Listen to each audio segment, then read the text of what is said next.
Hello and welcome to the Analysys Mason podcast. I'm Tom Rebbeck. I'm Charles Murray. Today we're going to be talking about mobile consolidation or telecoms consolidation in Europe. And I thought there were three things we could talk about. One was about JVs and the unwinding of JVs in Europe. Secondly, we could talk about the 4-3 mergers in Europe. And then finally, how all of this ties up with the European Commission's ambition to have some sort of European champions. So let's start with the unwinding of JVs, because we've had a few of them recently. So Vodafone, it's selling its stake in VodafoneZiggo in the Netherlands to Liberty Global.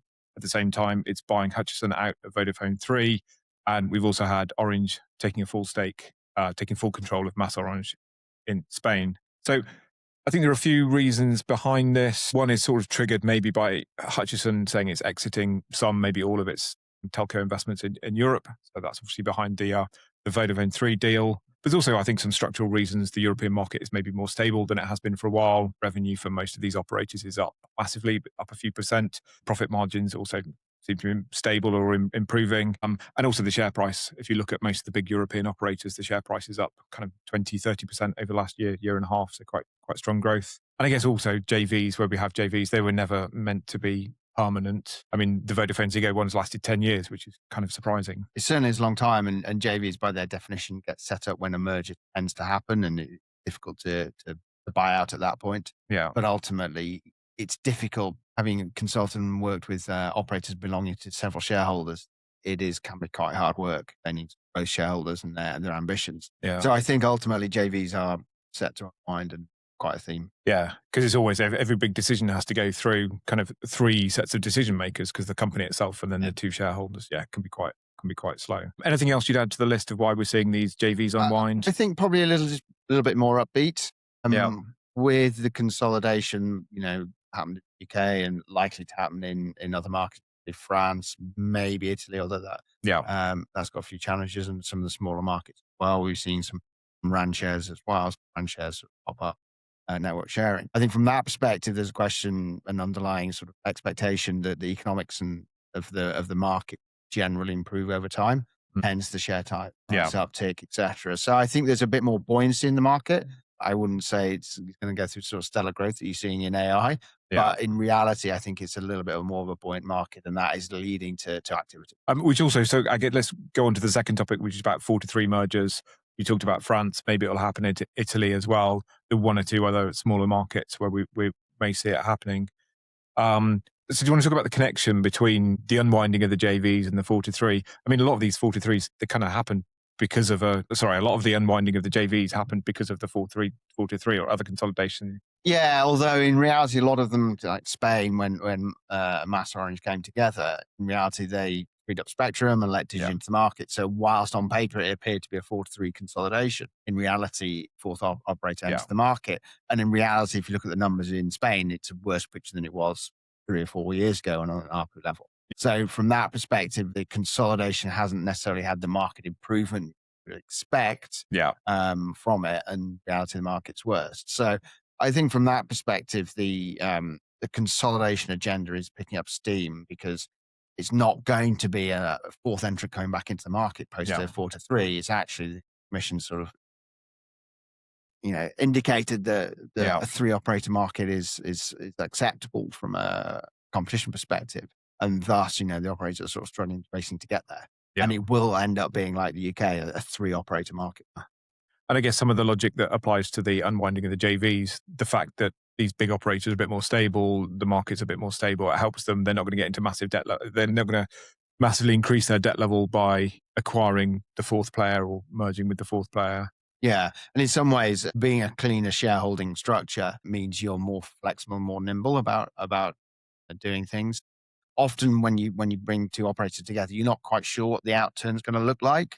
What is the intrinsic value of the business in 3-5 years' time? And that's partly why the JVs get formed, because you can buy out based on an agreed metric of the business performance. And apparently in the Voda3 case, that was either achieved very quickly, or they could see the direction of travel and out. So the opportunity was good. So that is a clear theme on the. I mean, I guess also sometimes the JVs are formed because neither party really wants to leave the market, but they know consolidation is inevitable, it's needed. I mean, I guess in a sense that's what's happened with VMO2. That's why we've got that 50-50, which again has probably lasted longer than most people would have expected. Yes, indeed. And whilst that wasn't a consolidation of the merger on the mobile side, it was still a consolidation of fixed mobile, with a view that most markets will become fixed mobile consolidated over time. And thus, you got your two operators. And I think the challenge in the VMO2 case is who would take it over. Yeah. And I think both shareholders are quite keen on that. Yeah. Hence the status quo just continues. Just continues. Because nobody's willing to sell, neither's willing to sort of put up the money that they would expect to buy out. So. And some of these, I think some of the arguments are sort of circular in that the share prices are strong, partly because there's an expectation that 4-3 mergers will go ahead. And so that reinforces pushes the share price up and actually makes the operators in a better position to do that sort of consolidation. Yeah.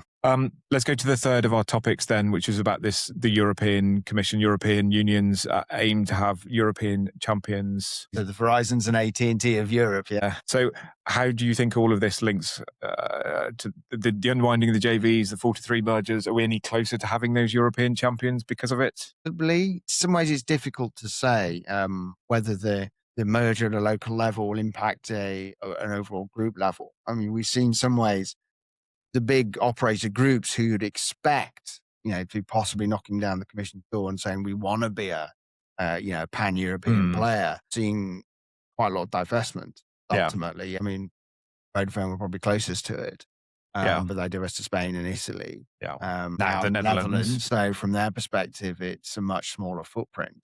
Yeah. DTAG never really got into the big four markets outside of Germany. Very strong in Europe, obviously. But it's also exited Netherlands a couple of years ago. Yeah. It also exited the UK. That was a while back. But still, there's nobody with a big single footprint. So you've got these sort of piecemeal footprint large operators, intrinsically incumbent in one market typically. Yeah. And then, where they've kept the strong opcos in other markets. But they're not they don't have the full picture. Nowhere they near. also have the high cost base of an incumbent. And is that the right attitude and the right structure to go into European champion, when actually it's all about efficiency at the local level, and centralizing. And I'm not sure that they're the right place to do that. No, I mean what we've seen them, like Orange, good example. Yes, it's reinforced its position in Spain, obviously in France, in Poland, but it's not going to go into new markets. You can't really imagine. It's going to kind of stick to where it is. Interestingly, the operators that are going into new markets are the kind of low cost challengers. They're the Iliads, they're the Digis.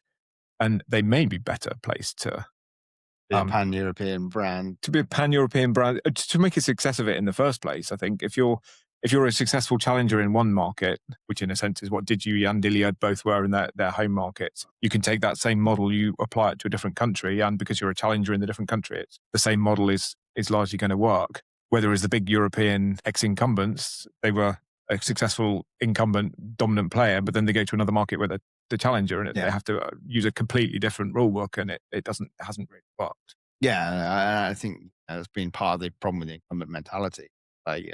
Everybody buys our brand and our service in our country with incumbent, or because we're the incumbent. Yeah, take that same high level network quality and service into another country with another incumbent. Doesn't really work. I think you've got to understand why a European champion would benefit the consumer and benefit Europe. And I'm not 100% sure that that's really been thought through. I mean, the read across the States is they've got these three huge telcos from a sort of mobile perspective, and everybody just sort of benchmarks themselves against them. Yeah. And in reality, the American consumer pays an awful lot more for that service. Do they get materially better quality? Debatable. Spectrum's more even fragmented in the States, better in Europe, and certainly the European consumer gets an awful more. There's the roaming and international element to it. Now you could fix those commercially, partly fixed with the roam like at home. Yeah, it's not a full fix, but you could fix some of the international callings. In reality, you get rid of this mobile number premium of a +33 or +44 or whatever. That becomes irrelevant. And in some ways, the OTT apps are doing that anyway. And WhatsApp, everybody's using the WhatsApp people calls. Are using WhatsApp calls because it just uses your data package. It's not going through the traditional PSTN and the call charges. So from that perspective, the industry's, the consumers are also sort of Already as well. sort of doing it in their own way. Yeah. So it's not clear to see where Europe would get the advantage from creating it. And in some ways, because you've got local country jurisdictions and local country planning, etc. And in reality, a lot of the debate at the moment is around mobiles, CNI, and resilience of networks, etc. All that is done locally. Yeah. And just because you got a big, opco sitting across the whole of Europe doesn't necessarily mean that in regional France or in mountainous Norway you're going to get good coverage just because of that. And I think those local decisions all end up made very local. Yeah, and so it moves away from any potential benefit of having a pan-European champion because they've got to apply different rules. Yeah, stick to different legislation in each country. But on the commercial side, you could get some of the benefits that they're talking about. Yeah.